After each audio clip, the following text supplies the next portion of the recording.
Hey everybody, it's Common Good Politics.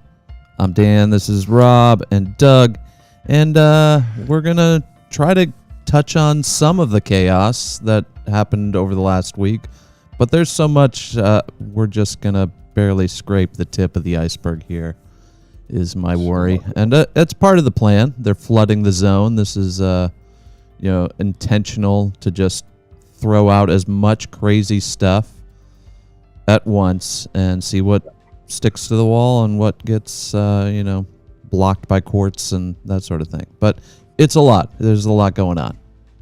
So bad. I don't know what it is, 30 days, 29 days, something like that. We're into it. We're into the fourth week here, week 4, 1 month. It's terrible. In Minneapolis, where I am now, a few hours ago, it was 14 below zero temperature.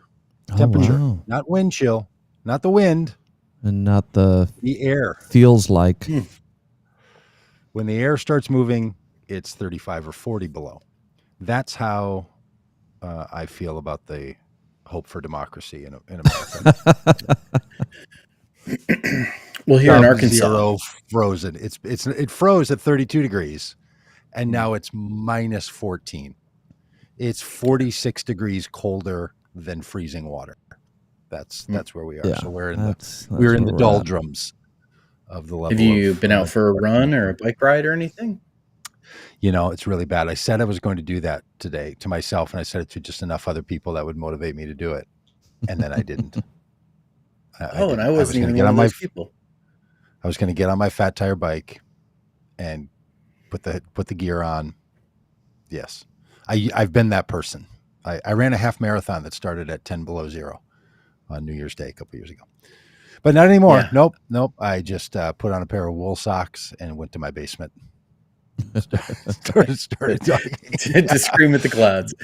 I have lost the will to show up the cold, but not in the politics, not in the frozenness of our democracy. No, we will gear up and run out in the weather. That's what we're doing here. Here in Arkansas, we are at the very beginning stages of what is expected to be a big winter storm. They are, as of yesterday, they were calling for 3 to 5 inches of snow to fall, and now the forecast is up to 12 inches of snow. Wow, falling here in Arkansas. So like some real serious snow. It is just beginning to spit some snow now. Point yesterday afternoon when it was mid 40s and sunny, they preemptively canceled school for today, and just because that's Arkansas for you. I don't remember. Did you have snow days as a kid? I don't remember ever having a snow day. And I grew up in Cleveland where we got lake effect snow off of Lake Erie, and I don't remember having snow days. It's just such a weird thing.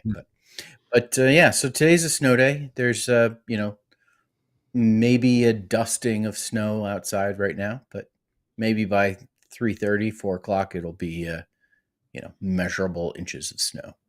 Wow. Well, 12 inches of snow is a lot anywhere, especially in a place that uses beet juice. So they're getting the beet juice ready to keep the roads clear and everything. Do they warm up the beet juice? Does it freeze at freezing temperature? They have to keep it warmer. I don't know. I don't know. Maybe beet juice doesn't freeze. If you don't know, beet juice can be used to get rid of ice, and but not in places. Pottsville, Pennsylvania. Not if you're serious about removing ice. Apparently, well, I like the metaphor of natural disasters for what's happening in our political system here, because you can ask yourself about what's going to happen in Arkansas today, or the sub-zero weathers, the dangerously sub-zero weather in Minneapolis. There are predictions, and then it starts to happen, and there's not a lot you can do to stop it from happening, but there's a lot you can do to respond to it happening. And there are just some things in life that are not within your decision whether they happen or not. The Trump administration has power because they won an election, and they have the ability to do things that no one can stop them from doing, but we can respond to them doing them. and we can create the conditions by which it can't go into full effect. We can prepare the situation, say cancel schools, keep people off the road so that you can clear the roads quickly. There's a number of things you can do in light of the fact that they do have certain levels of power. And when they overextend their power, in other words, when the weather forecaster predicts 12 inches of snow, you can actually do a few things to make the snow a little bit less. So the metaphor falls flat there. So the courts are going to stop Trump from doing certain things, and maybe even the Supreme Court in the next couple of days will have an opinion that could resist or restrict his ability to just willy-nilly fire people who work for the federal government. So there are some things in response, but I hear a lot of people. I think because I talk about politics and stuff, so people in my life are like, "Hey, what do you think? I'd like to talk about, like, what can we do?" And it's not very appealing to people when I say things like, well, it's like a natural disaster, and you're not going to stop some of these things from happening. No matter how much you go stand outside at state capitals yesterday, which was a perfectly beautiful, powerful thing, it doesn't change the fact that Trump is going to put things into effect and Elon Musk is going to continue to dismantle agencies. Yeah. It will create the condition where that's more difficult for them, and we should do that. But there's some things that you just have to separate out. There, I don't know. You guys probably know it. I can't remember it. It's that saying inside of AA, some prayer, the Serenity Prayer. Help me change the things I can change and accept the things I can't, something like that. And know the difference, and the wisdom to know the difference. The Serenity Prayer would come in handy. I bet in the chat somebody can put the whole Serenity Prayer in there, because it's not like I could Google it. That prayer is pretty wise in a lot of situations, and it's awfully wise now. So being able to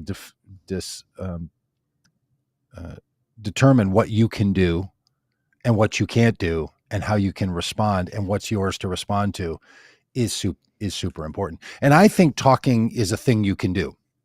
In fact, one of the things I think we can all do is talk to people we know about how this is not normal, how this is bad, how this is harming America. Saying it out loud really makes it possible for people to understand what's going on who might not otherwise understand. I mean, the most powerful agent in messaging is a friend to a friend, or family to family, or personal connection to personal connection. That's what every marketing plan for any product you've ever known about has wanted to do, is to get you talking about it to other people. So that is extremely powerful.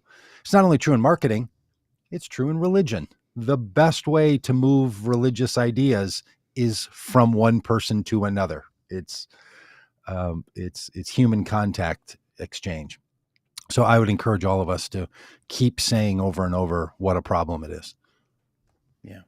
You know, Doug, as you were talking about what can be done in response to this unnatural disaster that is the Trump administration, and what they've been doing here in this first month of this second term, it really is in contrast to so many Democratic leaders that I saw, especially over the weekend, who just absolutely drove me nuts with what they were saying. It seemed like, for the most part, and there's a couple of exceptions to this, Hakeem Jeffries was an exception to this, but over and over and over again this weekend on the Sunday shows, and I just kept seeing Democratic leaders throw their hands up in the air and say, well, Republicans control everything. They have both houses of Congress. They have the White House. They have the Supreme Court. There's nothing we can do. And that is true, but it's really bad storytelling. It's really bad messaging from a political perspective. Like, every great story on television, movies, the books we read, every great story follows a typical path. There's a hero who wants something. it's the hero's journey. It's a hero who wants something, but something is standing in the way. There's some villain that stands in the way. He meets Mm-hmm. the hero meets a trusted guide who gives them a plan and calls them to action, and then Mm-hmm. there's some personal transformation that happens in the midst of them going Mm-hmm. on this journey. Also in that story, now what Democrats typically do, and this is a whole different rant, what Democrats typically do is position themselves as the hero of the story, which Yeah. Democratic politicians do this. Remember, I'm with her. Hillary was the hero Yeah. of the story. It's terrible messaging. The American people, the voter, needs to be the hero of the story. But in all of these stories, there is also another group of people, uh, and it's like it's the naysayers. It's the ones who are kind of sitting back saying, it's Statler and Waldorf in the Muppets sitting back saying, oh, this is terrible. Or it's Mm. C3PO like giving all the odds of why this can't happen. It's the townspeople in the movie Jaws. It's Randall in Monsters Inc. There's every story has this person who's the naysayer, who's like, this Mm. can't happen because of this. This is too big, it's too hard, it's too difficult. And that's the position Democratic leaders have put themselves Mm. in this narrative. Instead of positioning themselves as the trusted guide who says to the American people, Yeah, that's it. yeah, this is really tough. This is really bad. And the odds are stacked against us. But here's what we can do. Here's what you Yes. can do. Here's the power that you actually have. And I'm going to call you to action. And it might be gathering at those protests, talking to people, making calls, beginning to Yep. organize, all of those things. I am so frustrated with these Democratic leaders who their response has been, "Oh, What they can you do? they control everything. Yeah. What are we going to do?" It's bad storytelling. Be the trusted guide who gives the American people, who are the hero of the story, a plan and call them to action, and then cheer them on, give them hope as they move through that journey, instead of just standing on the sidelines saying, well, we hope everything turns out okay. Yeah, I think you're really onto it, because what so many of these politicians are responding to is, what can they do in their position? So you as a congressperson, what can you do? You as a senator, what power do you have to stop it? And to describe only your relationship to your role and your job and leave it there that's when it becomes a diarist perspective. When someone says, look, there are some things we're not going to be able to do, but here's what we can do. They need to always be able to make that pivot. Yes. We might not be able to do this, but we most certainly can do this. And there's not a very clear plan on behalf, because there's real disagreement within the political system about what should be done. Do you let Trump take all the credit and blame for all of these things? Or do you try to get in there and to alleviate some of it? Do you shut the government down so that they can't destroy the government all that much more? I mean, there's some choices that these politicians have, but what they need to do is to, as you said, make the American people, the fourth branch of the government, the most powerful.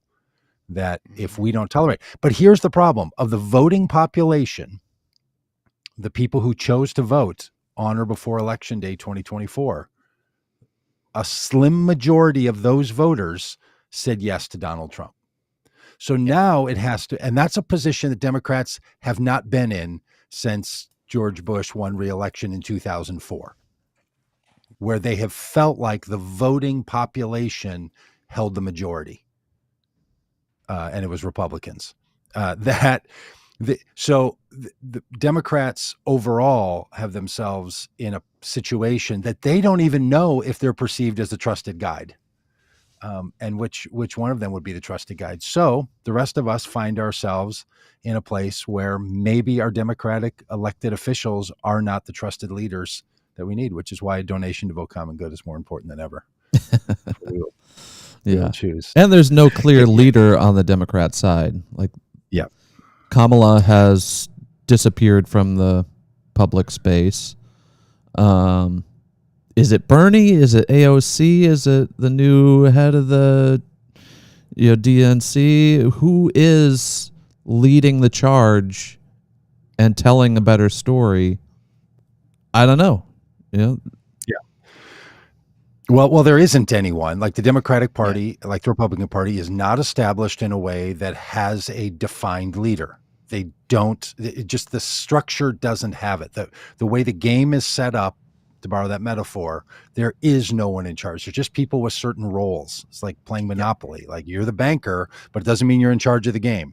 And every kid who's played Monopoly has to tell their brother or sister when they become the banker. It doesn't mean you're in charge. You don't tell everybody what to do. You just give out the money when, and do the exchange. The political system is not set up where someone is in charge. And Democrats really like that and generally have benefited from it.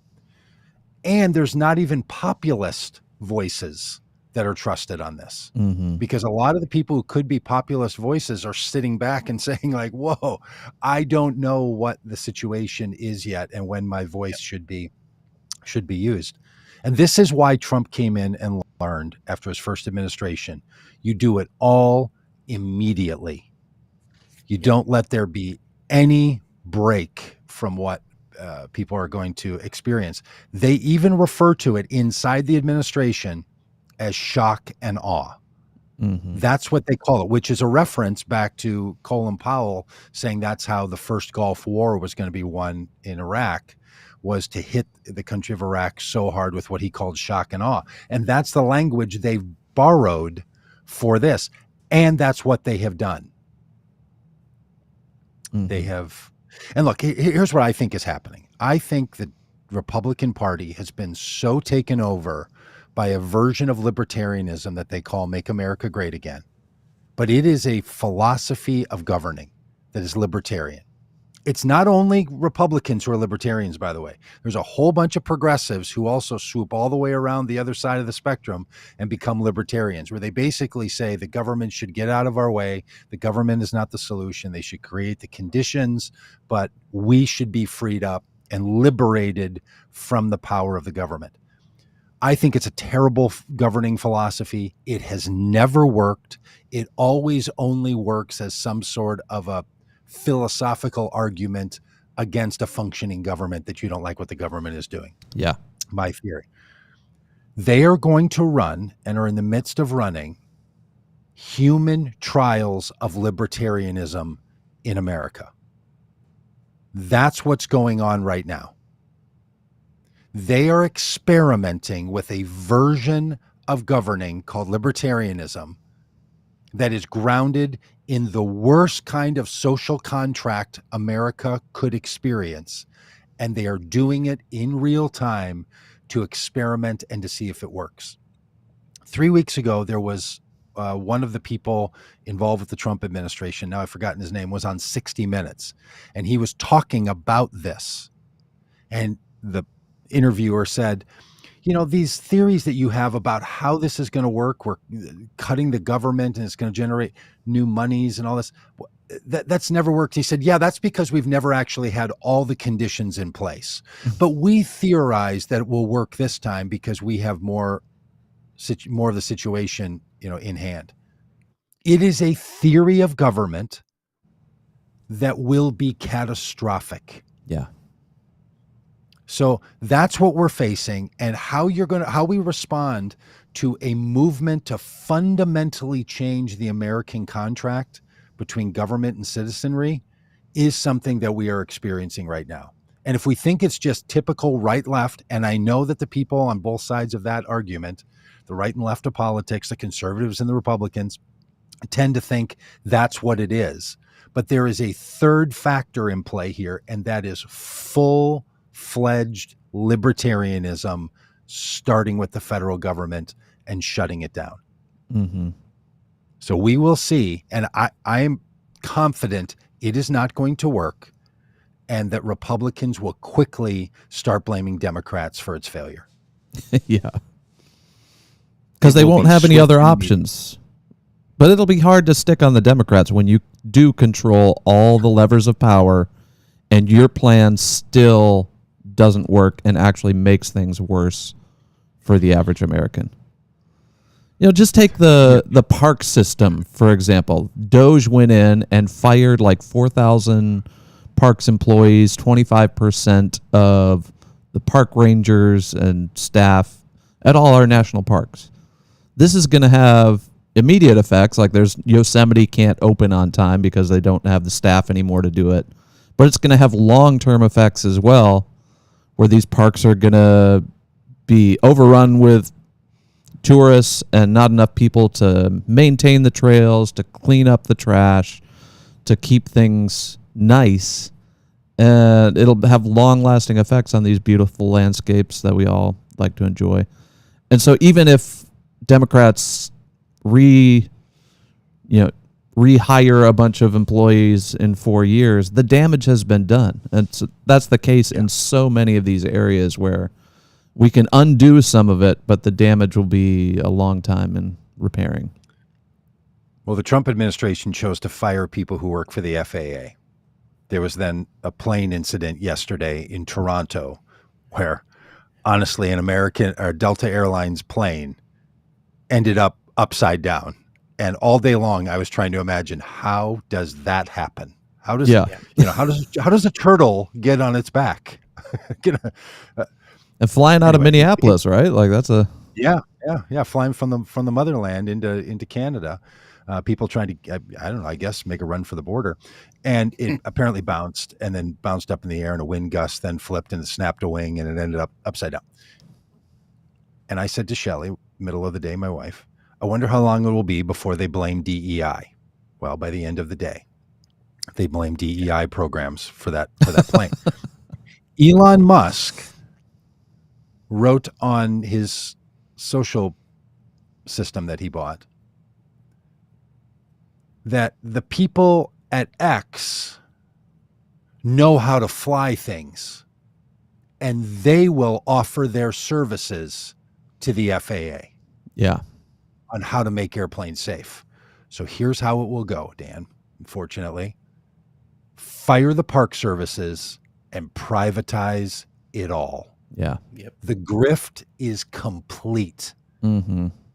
Fire employees and then have the government hire your company as a contractor. Right. Has any company taken more money from the federal government than the companies owned by Elon Musk? His companies have government contracts for most everything it does, or subsidies for what they do.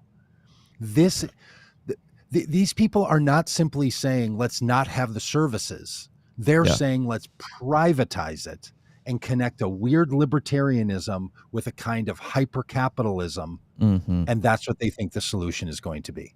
Right. So they're going to do this across the board. I mean, way back in the early 2000s, George Bush sniffed around for a hint of popular support for privatizing Social Security, and that went nowhere. These people are going to jam it right down the American people's throat. Mm-hmm. They are going to privatize everything. And if you think businesses run their businesses better than the government does, then you've bought the lie. Yeah. Ask any business controller, ask any HR person, ask any CEO. Do you think our company really has all the answers, or do you think there's a bunch of people wasting time, grifting off of the system of the job, not getting anything done, ridiculous redundancies, employees fighting? You think American businesses are really the solution? I mean, I've run them. They're hard to run. They don't work any better. And on mass scale, they do not rise to the occasion. The only system in capitalism that has ever risen to the occasion to care for everyone in moments of crisis is the government. And this consistent belief that the government is not the solution, it's the problem, just simply defies reality. Mm-hmm. It's just true across the board. Now, businesses join in to some set of conditions that the government will often want to hand off in small pieces after they've solved the majority of the problem. I mean, you want to have a private police? You want to have a private fire department? You want to have a private military? Well, the answer to a lot of the people watching this is, oh, absolutely. I think that would be great. Because you know what's probably cheaper? To have a privatized business do all the government functions if you want to save money. Really? You think people go to work for private businesses to make less money than working for the federal government? It always costs more money to hire a contractor. Because the shareholders want to make more money. You think there's more private industry is going to cut the government a deal because they don't want to make money hand over fist?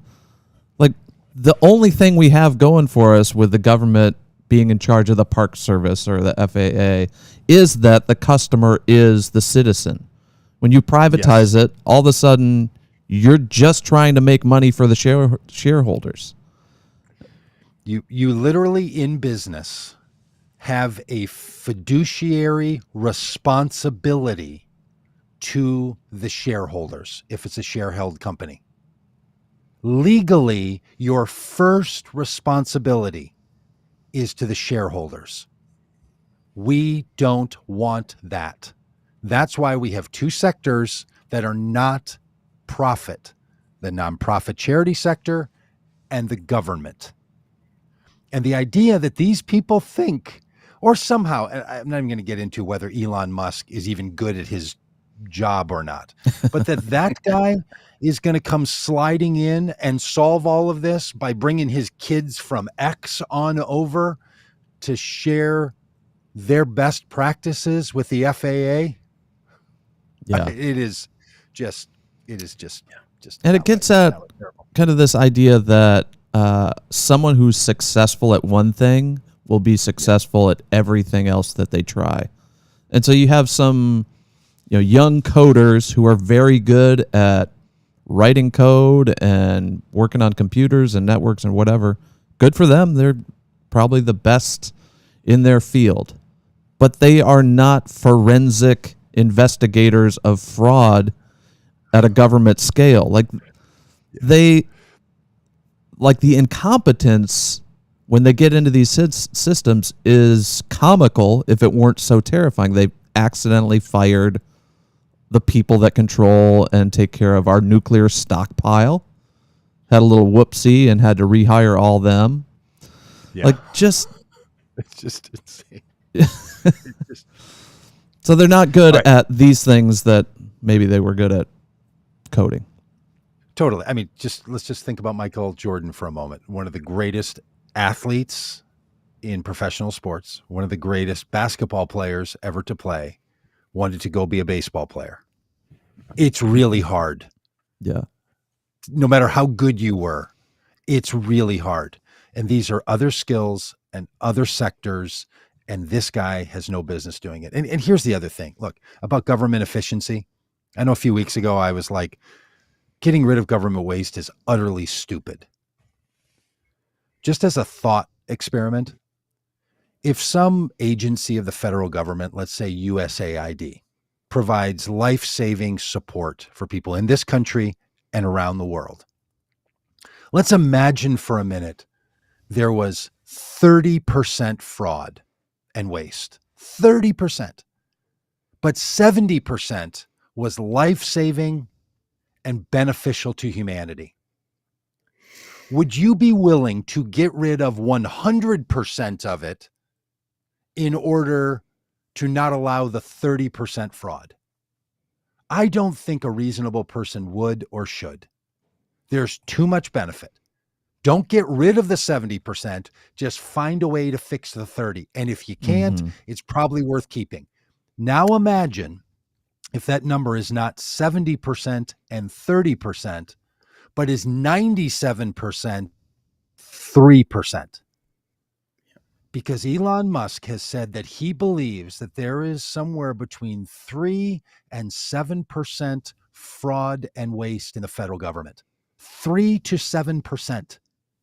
And he wants to shut down 97% benefit to solve for 3% of perceived waste. That is ridiculous. and part of the challenge here is understanding what the terms mean. Mhm. Fraud, waste. How are we defining those things? How are we characterizing that? Yes. Is a program that it runs differently than the president's priorities? Is that fraud? Is that Yes. waste? Right. Like, so Donald Trump doesn't care about climate change. Does that mean that, programs that were being funded to research or to combat climate change are now fraud and waste? According, yeah, that's the challenge we have, is that we're not talking about like the easy things, like there's always the talk about the gold plated toilets in the Pentagon or whatever, the Or a bridge to $45 nowhere. wrench, or the bridge to know, all those things. That's not what we're talking about here. We're talking about congressionally allocated funds for a lot of it research and outreach, and work being done that may or may not align with Donald Trump's political priorities. And so as a result, well, it's waste and fraud. Yeah. The government shouldn't be in that business, they will say. Yes. Yep. And look, even if you disagree, like, I don't think we should be sending food to other countries. Guess who that hurts? The farmers that were selling the food to the U.S. government. So we've got billions of dollars of food contracts that farmers were counting on. Now will go unused and unpaid. So what about the farmers, everyone? We're just going to... Yeah. As it turns out, America doesn't only give aid to support the person receiving the aid. We have found a way to be sure that Americans benefit off the distribution of that aid. And over and this over is and over. Yeah, and this is everything with we're talking about us funding the war in Ukraine. What we did is we sped up existing contracts for new weaponry here in the United States for our military, and handed off the things that were being replaced to the Ukrainians. It wasn't just like it benefited the military industrial complex in America. Now, we can step back and say, is that something we want to do? Right. But understand what we did. We don't just give money to foreign countries. No. We buy food from American farmers. The money gets put right back into the American economy. The same thing with the military. With the funding of Ukraine, we purchased new military equipment from American defense contractors, and then gave what those replaced to the Ukrainians. I mean, this is when you begin to like peel it back and understand, you go, oh, wait a minute. Like, somebody actually put some thought into how we could do this in a way that would benefit the most Americans. Yeah. And Elon is taking this very elementary black and white, approach, and is, and doing stupid stuff like keyword searches. So they apparently were looking for anything that had the word transition in it, because they're so afraid of trans people existing and benefiting in any way. So they found the word transition in this program. They're like, get rid of that. Turns out it was a program that helps students with disabilities transition from high school to the workforce. And so this is a program that want to do that. Well, yeah, you could probably find an argument from Republicans on why we shouldn't even do that.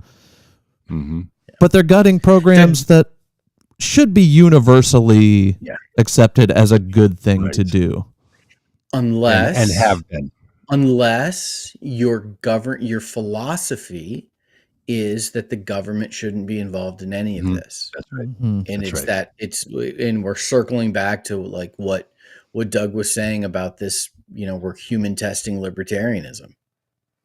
Yep. Yeah. And this is the thing that the Republican supporters that I know do not agree with. They will say over and over, no, they're not doing that. All they're doing is trying to get rid of waste. Mm-hmm. Well, look, if you want to use the metaphor of cutting the fat, which a lot of people do, you don't want to make the federal government nutrient deficient, starved to the point there's no body fat. Fat is important. Fat is important in a tasty steak. You don't want to cut all of it off. You want there to be a little bit. And if you think that 3 to 7% is some huge crisis that we should change the fundamental operation of the government, I just simply want to suggest that you are being obsessive. Mm-hmm. That is so unreasonable. If Elon Musk is right that in the federal government, we could have as high as 7% of fraud and waste, that's 93% on the nose. What other effort would you ever do where you would say, we're going to get to the point where it's 100% every penny? Because then you know what you probably wouldn't do? Have Donald Trump take his entourage and drive around the Daytona racetrack, burning millions, or having him Taxpayer money. fly to the Super Bowl with taxpayer dollars. You wouldn't have any of that nonsense going on, but they will do it over and over and over. If you want to get in and get rid of some of the fraud and waste, why don't you find out who paid to frame the mugshot of Donald Trump, the outlaw, that hangs outside the White House while he brags about being a criminal? Who paid for that? Why don't we start with the White House and get rid of all the employees if you want to cut fat and waste? Why would you not do this? All right, can we show the text message I got with my friend? So my buddy sent me this text, and I think it's really insightful for our entire conversation that we have. He says, "Hey, old friend, hope you and your family are doing well. I checked out your page, and it's all anti-Trump. Just curious if you wonder why the majority of Americans voted for him. It seems like you're very disturbed. If you'd like to have lunch and break some bread, I would be happy to catch up, brother, and have a conversation. Just FYI, there is no remorse from any of my side, and all that he is doing is in Jesus' name." That's so wild. Okay, there's a lot in here. I've known this person for a long time. I was actually his youth pastor when I was in college and he was in high school. So we've known each other that long. We've caught up many times. He was very quiet the last 4 years. He was certain that Trump's defeat in 2020 was going to be overcome. We haven't talked in 4 years. But now he's like, hey, the majority of Americans support this. Side note, the majority of voters, by a very slim majority, voted for Trump. First of all, that's not the majority of Americans. It's less than a third of all Americans. And not every person who voted for Trump supports what he's doing. Now, it could be 97%, but there's 3% or 7%. 3 to 7%. Let's just shut it all down. That don't agree. So we should get Trump out of office. And then he finishes with this final thing where he says, there's no remorse from my side, and all that Trump is doing is in Jesus' name. That's the Christian nationalist thread. That's the Project 2025 agenda, the Christian nationalist agenda, that somebody like my friend living in the suburbs of Minneapolis is convinced that what Donald Trump is doing is not just a libertarian human trial. It is the work of the Lord. you can only imagine that my response probably included something like, I don't know why Jesus' name would be used to take money from poor children. Yeah. Shall we just start there?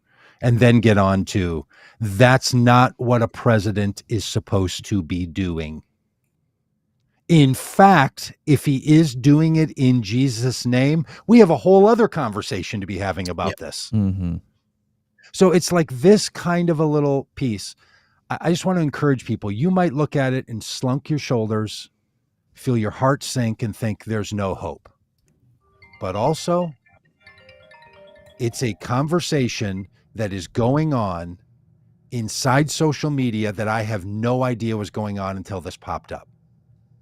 So at least one friend who's going to have lunch with him, that being me, is somehow saying something anti-Trump. Because in his world, it's all efficiencies and praise the Lord. Yeah. So being that one voice is a thing you can all do. You can all be that one voice. Mm-hmm. Yep. Yeah. And there is, his mention of there not being any remorse. I think we talked about this a bit last week. My Trump friends are thrilled with what's happening. They're not worrying so much about the consequences. They don't care too much about the details. They love the chaos. They're loving just the chaos of it all and finding that to be like entertaining.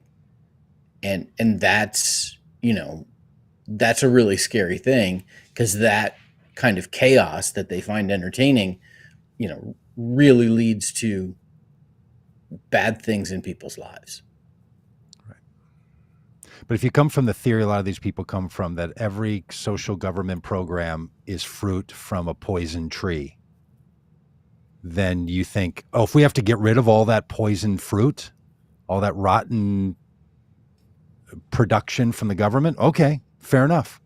Mm-hmm. Until it becomes the thing that's precious to them. And then they realize, oh, hang on a minute, I didn't think that. Yeah. And here's the other thing, Rob, and I think you're right. But look, we all know from the election that what we're hearing is not always reflecting reality. And I just want to encourage people, and maybe I'm being delusional here, but if you are a Trump voter and you're starting to feel queasy about what he's doing and what Elon Musk is doing and these cuts, and if you're a farmer, you're probably not out saying to your friend who votes for the other side, I'm really having some second thoughts. Look, what we put out in the world, most of us, is not the full range of the things we're thinking and feeling. I am not saying there's a whole bunch of people who are totally anti-Trump now. I'm saying there's a bunch of people who are like, yeah, that's not good. Mm-hmm. People like us, when it was Biden, would say things like that because the rules in Democratic circles were okay that you could disagree with the president. In the Republican world, you can't disagree with the great leader. Right. So they stay very quiet. And I want to encourage he's the all alpha of us, and everyone else is the beta. Everybody's the beta and he's the man and he's tough. And you people that care for all the weak people. So look, there's a saying in movement work that movement change seems impossible until it happens, and then it seems inevitable. Now, the Trump people can take that adage to apply to their nonsense right now. It would have seemed impossible that Project 2025 and its libertarian views of Christian nationalism could actually take over America, and that we could remove the federal government from doing work and put private industry and religious industries in the place of the federal government. Seemed impossible, but now look, it's inevitable. They could make that argument. But so is bringing an end to this. And what can be part of the inevitability is that people were never as far in when they really know what's going on. Now, I will grant that you can have an axis going vertical of political identity with high identity at the top and low political identity at the bottom. And you can have an axis on the horizontal that has low information on the left, and high information on the right. And that creates, a grid. A lot of people can be in the upper left quadrant, high political identity, but low political understanding or information. There's some people who would be high political identity and high information, and a combination of those. For people who find themselves in the high identity, low information quadrant, changing their identity is not the place to start. Mm-hmm. Moving them along the continuum of information is what can be helpful. And you can be a key person in that movement. In fact, I would suggest to you, don't get into bickering arguments with people about their identity, because we form political identity for a whole set of reasons that outsiders very often don't know. So you're not going to get anywhere, but you can start to nudge some people along where they can stay high in their identity, but also become a bit higher in information. So a conversation with my friend here is a case in point, and I'll follow up with you all on how it went about, like, his comment, it's all being done in Jesus' name. We could maybe find a little information to help move that along. You think Elon Musk and Donald Trump are working for the Lord here? You think that's what they think? So look, this is all very difficult, long-term, really hard work. And Republicans, for some reason, have built a high identity machine out of the Trump years. And I was 100% wrong about that. I thought what they were up to was going to build a lower identity machine. And it turned out otherwise. But I'll tell you, I watched Biden fail in the last year of his presidency, including pardoning his son. And that caused a level of identity shift in me. And I've traveled around the country to try to get that guy elected. I was pretty all in. But then I'm like, okay, hold on a minute. That information, that's moving me down on my vertical axis a bit. So if you can change, if I can change, everybody can change. And I'll just say to my naysayer friends about the ability to change Trump supporters, don't give up on human beings. First of all, declare these people as people, not Trump supporters, not MAGA, a human being who lives through all the same experiences as every other human being. And they can go through sadness and disillusionment and depression and all the rest of it. And that is the place that we have to approach all of this. If you want to win a battle rather than love your neighbor, have at it. But your effectiveness is going to be quite limited. If you, I don't want to be overly preachy here, but if you don't start with love, then what's the point? Like, if I want to get into a conversation with my friend here, and by the way, this is not my regular friend that I have these conversations with. Some of you know I keep up with Casey. This is not Casey. If I want to have a conversation with this friend about this, and I don't start with what I really hope is going to be beneficial to him and just me making my point, it is not going to work. But if it's truly, I think this could benefit you and help you because we are friends, that's a different posture. So if you don't have any Trump friends, don't try to go convincing people. If you do have Trump friends. Yeah, you're not going to convince a stranger on the internet, but you might be able to have a conversation that's helpful with someone that trusts you and knows your character. The problem is we live in two very different media ecosystems. Yes. Like, I caught just a little bit of an interview with, it might have been Hannity, with Elon and Trump. And Elon was sort of laughing and talking about how people on the left have this Trump derangement syndrome. And they're so obsessed with Trump, they just can't stop talking about how bad Trump is. And he's laughing about it because all we're doing is really awesome stuff over here. And if you just watch Fox News or you just watch these other media outlets, that spin it exactly like that, why would you Yes. think anything else?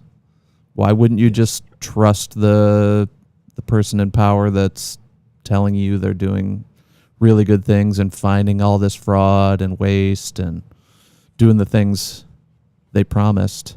The problem is they can just use these words to cover everything. They say fraud and waste, your ears perk up, and like, oh, good for them.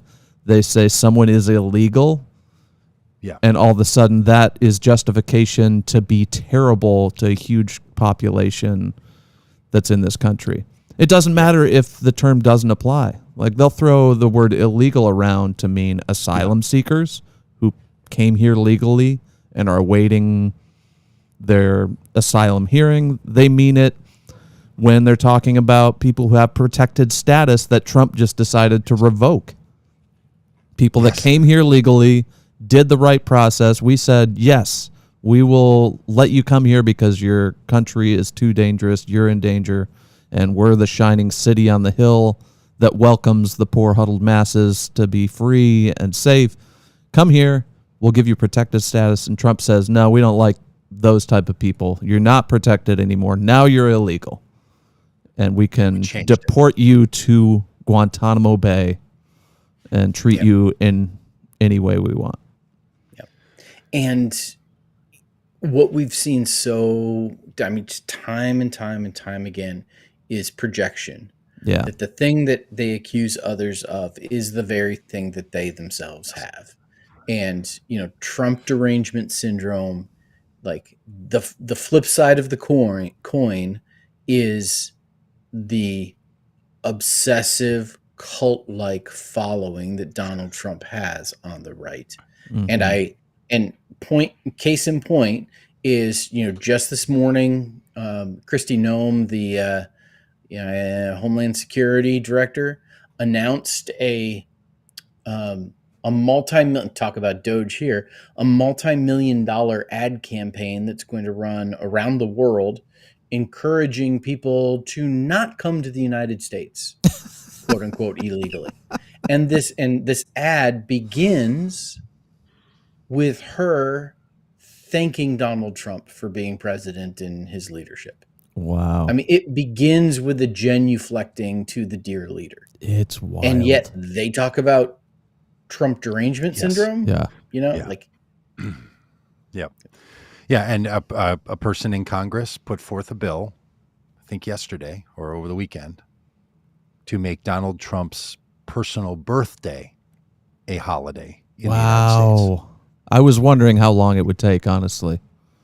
Well, less than a month. Less than a month. So this is, and look, and yes, everything we've said about the media is true. But Fox News is not the problem. 4 million, 8 million, 12 million people might watch Fox News. It's not that big. The 77 million people who voted for Donald Trump are not watching Fox News. It would make it the largest media juggernaut ever. It is not. And the most radical voices on Fox News are on in the evenings, and the numbers will be down in less than 1 million people. What is happening is that, and this has always gone on in America, is that people are not talking to other people who disagree with them about issues that matter. There are so many people who have conversations with other people that reinforce these political ideas. That's where it's coming from. And that is something we can break. Friends, if you're waiting for an algorithm to solve this problem, I don't think you're understanding how human influence works.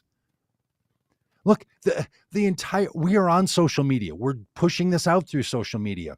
But we are playing the algorithm game, and the algorithm game that decides who's going to watch what and how it's going to get there is all built around generating profits for media companies. That's all it's doing. It doesn't have a political care in the world. It is trying to drive profits. And we don't need the algorithm to be right. We need the American people to be engaging with other American people. about these things. And that is something you can do. You literally are the solution to this problem. If the 72 million people who chose to vote on election day and said no to Donald Trump would be activated in conversations, and there was a conversation happening with a Trump supporter every single day, you would have 72 million of those every day. That is something we can actually do. That is something we can actually share. I know it feels like all the news agencies, because they've gotten rid of DEI and they're doing their thing to not fire up the administration and all of this, you think that they've just turned over to the dark side. They're actually reporting out true things, and you can share that, and you can know it, and you can say something. At the airport, when you drive in, and at least at our airport, there's a big, huge sign that says, if you see something, say something. That's there not just as a cute little saying. It's because the number one thing that people who try to stop terrorist activities need is for people involved with those who would commit terrorist acts to turn them in, to say something. It is the most powerful thing we have in our society. I mean, this is the basis of free speech. Free speech isn't just so you can say stuff. Free speech is so the government can't stop you from saying things. We are the most important.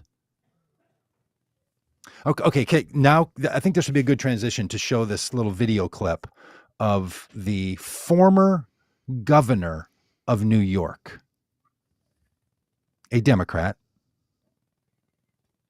who came in after Spitzer was governor. I mean, look, New York has had a problem with its politicians, from Santos to Spitzer to Mayor Adams. This person was on CNN last night. I watched it and then paused, yelled things across the house to my wife. I was losing my mind, pulled my phone out and recorded it so we could show it here today.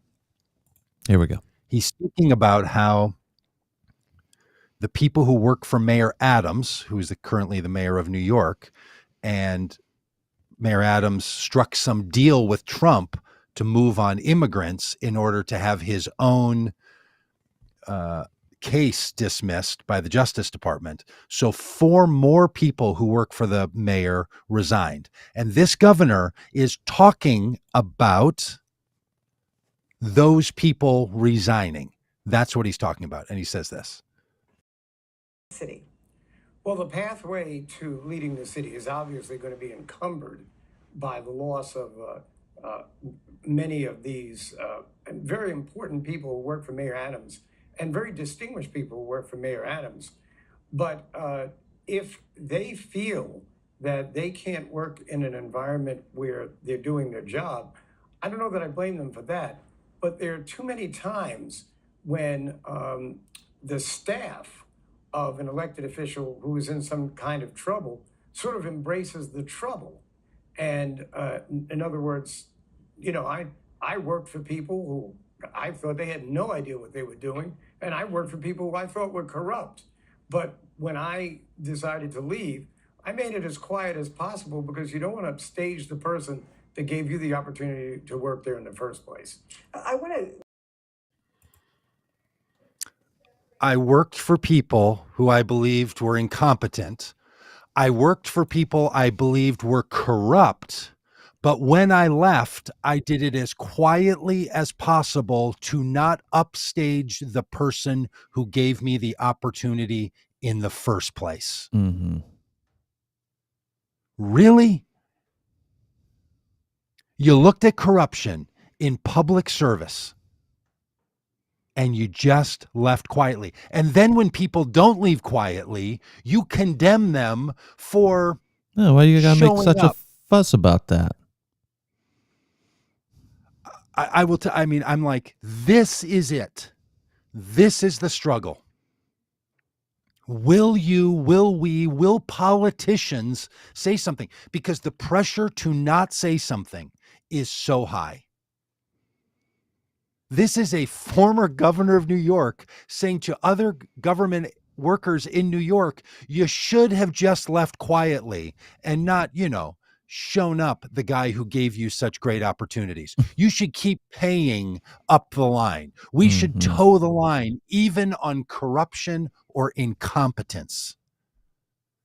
Honestly, and the reporter there, the host of the show, didn't follow up on it, and I can't speak to why she didn't.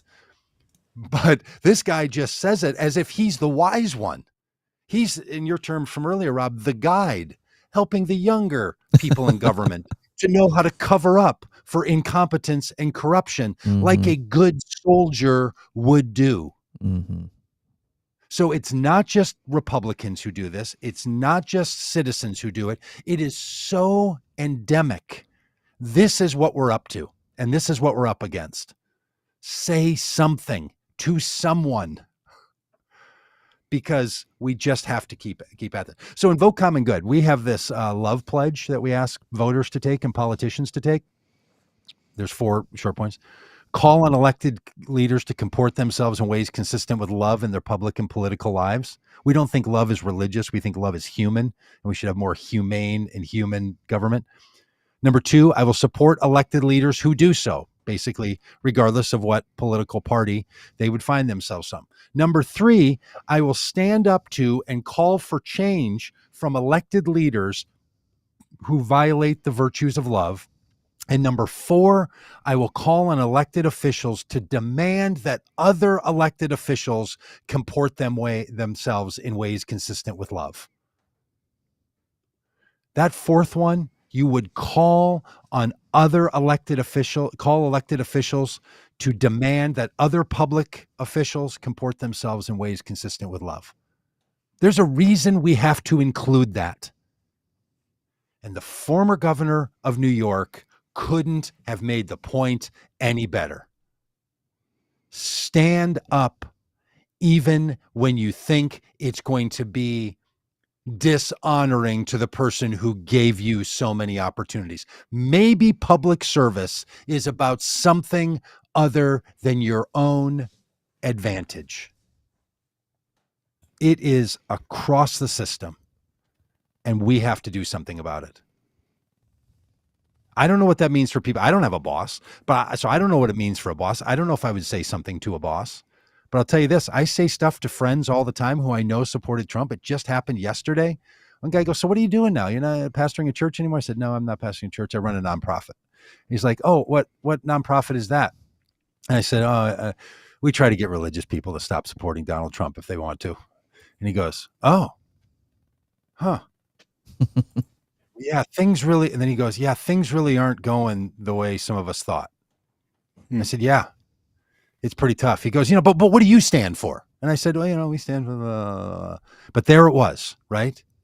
This little moment. Things aren't really going the way some of us thought. But what do you stand for? And then he wants to contrast, because his argument is the worst Republican is still better than the best Democrat. Okay, we'll start there. But at least acknowledging this isn't what we want is a way to say something. Because the pressure across the system is to genuflect, to honor the man's birthday, and to not say something even when you work for somebody in public life who is corrupt. Can you imagine if a Republican went on CNN and said that? I used to work for Donald Trump, and I knew he was corrupt. I knew he was incompetent, but when I left, I did it quietly because I didn't want to show him up for all the opportunities he gave me.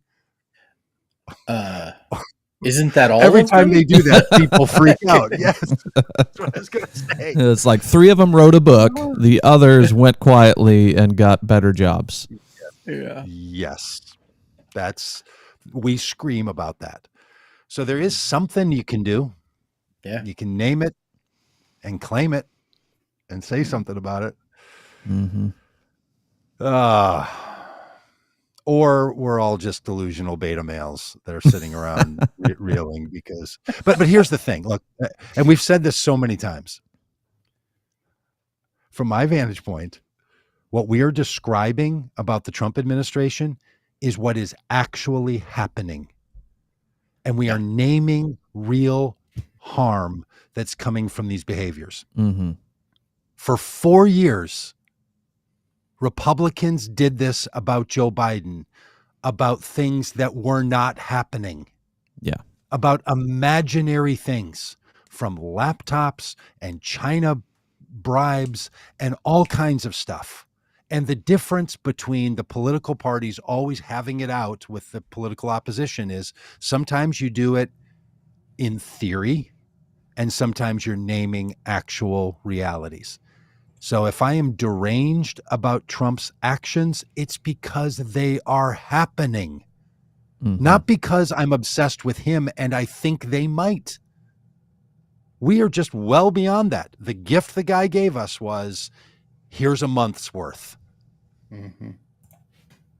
Yeah. It's 48 months worth of horror in the first month. Yeah. So that's where we find ourselves. Yep. Mm.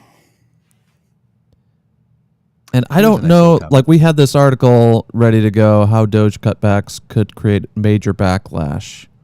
What could possibly create a backlash at this point? What would it take? I mean, this Farmers. we have said this over and over and over again throughout Trump's first candidacy, throughout his first administration, his second candidacy, and since. You know, we keep waiting for this thing that will cause a backlash. We thought it was the Access Hollywood tapes, that would do it. We've thought it was kids in cages. We thought it was January 6th, and on and on and on and on. And his most ardent supporters just continue to double down. And I'm at the point where I think nothing will cause a backlash. Nothing will. There's essentially Rob, isn't there a groups. difference? There's essentially two groups. There's his most ardent supporters, and then there are the other Republicans in the that are around in the political atmosphere that are too scared to go against him. And I mean, there is no Barry Goldwater going to the White House to talk to Richard Nixon about Watergate. There is no internal opposition, and I don't think anything is going to cost him support from the people that support him. I disagree. I think there's 50% of Trump supporters that are hardwired in no matter what. If he says it, they believe it. That settles it full on. I think there's another 50% who are on the bubble, and half of that 50%, so a quarter of the Trump supporters, believe that he needs to be good at what he's doing to maintain their support. It may or may not be an elected official, but that's okay. There's only 500 of them. Who cares? It's when Republican voters in red states start to see the impact of these cuts impacting them that the approval rating will drop. And when his approval rating gets down into the mid-30s, because he's only maintaining the solid support of the hardwired, that's when he's going to be in trouble. This happened on the Muslim ban. This happened on kids in cages. This happened on a number of economic efforts that he had. This happened on the infrastructure bill. We laugh about him not doing the infrastructure bill, but it's because Republicans didn't want to spend the money on the infrastructure bill. They couldn't get the level of support that they wanted it to have.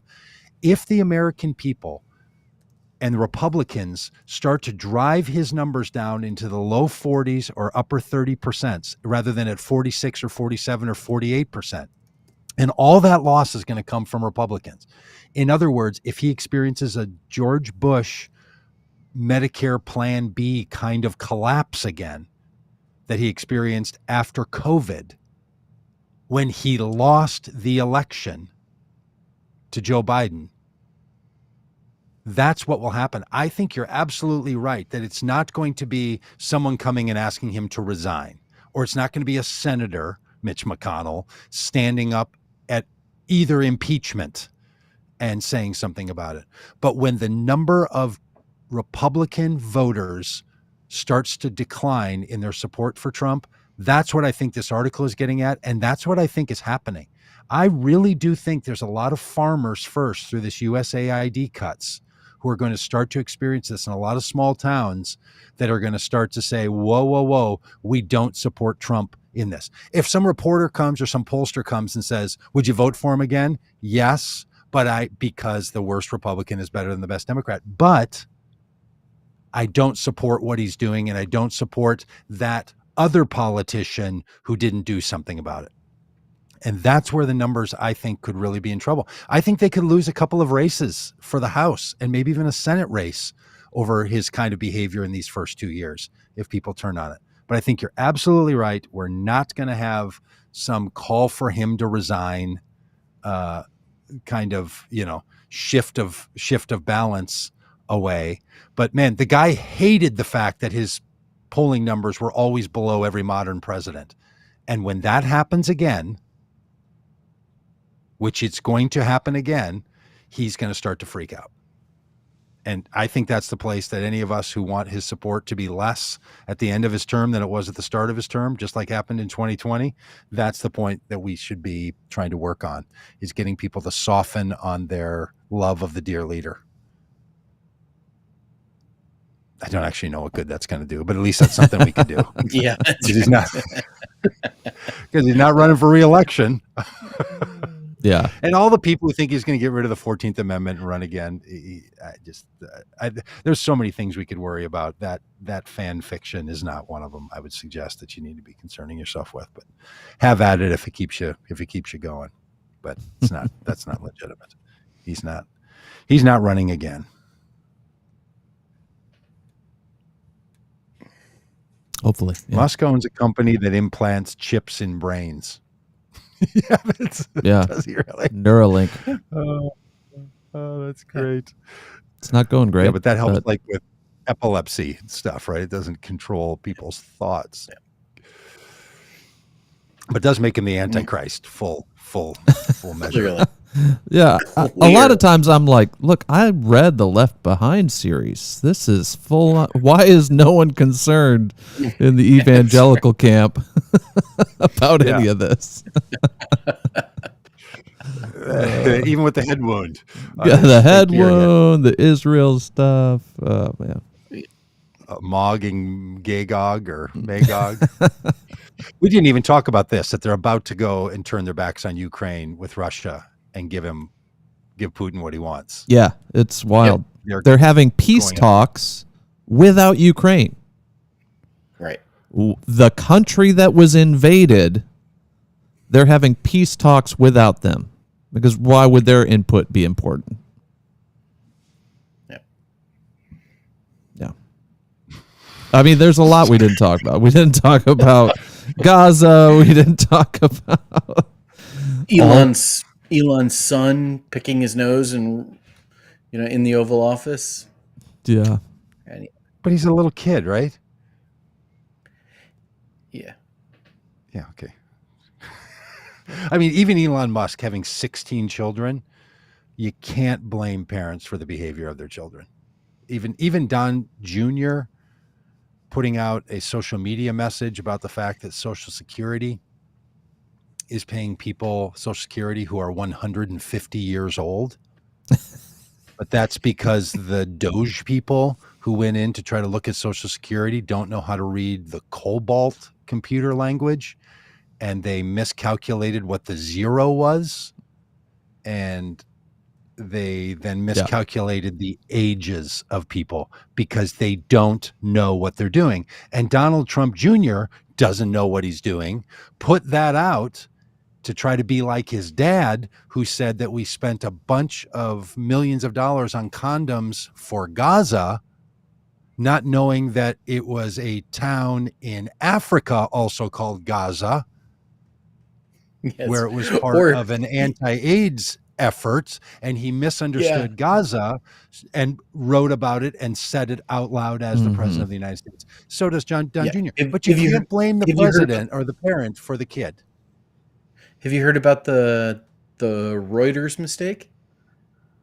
They've been talking about how Reuters has gotten something like $9 million or something from USAID, when in fact it was for the purpose of like mass, like something was on like the line, like the line item, the description that was like mass manipulation or something my along gosh. those lines. Of course.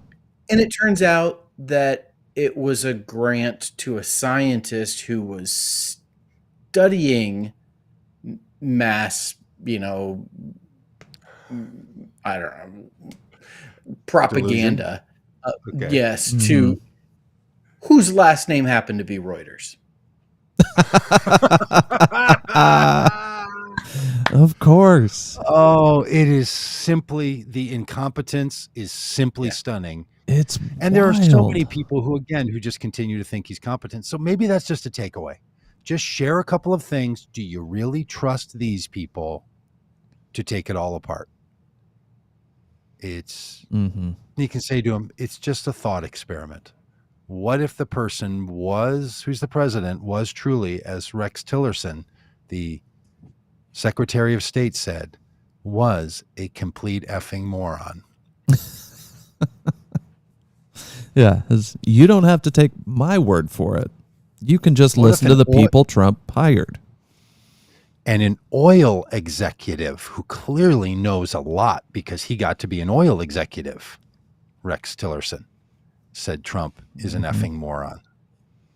I don't know. Maybe he is, if Rex Tillerson is right about that. And he has to be right because he was a CEO and they're the best. And they're always right. But then Trump fired him and said he was the worst Secretary of State ever. How could someone be so good at being a CEO and then so bad at working in the government? I thought that wasn't possible. And how could someone who had a whole television show about picking the right person continually pick such terrible people that he has to fire them all the time from his own administration? I don't know. Makes you wonder, is he bad at picking? Or The picking scandal is not the 5-year-old. And Elon Musk, 16 children with 5 women. Republican values, those family values. Yep. Just quiverful. I mean, I don't want to say something about immigrants populating the country, at a higher rate than people born in this country, even though that's true. That's probably not apropos here, right? Because you don't think Republicans would be bringing that up if there was a non-U.S. born citizen working in the government and producing 16 children. They wouldn't think that was somehow trying to influence the population of the United States. Hey, thanks for watching this. We don't have, 4 million people like Fox News, but Yeah. All right. Yeah. Bye, Well, I'll everybody. see you all in a couple months. I got a job I got to do for a couple months, and then I'll have a little time off after that. So I'll see you on the other side. Dan works for the CIA. Okay, bye, everybody.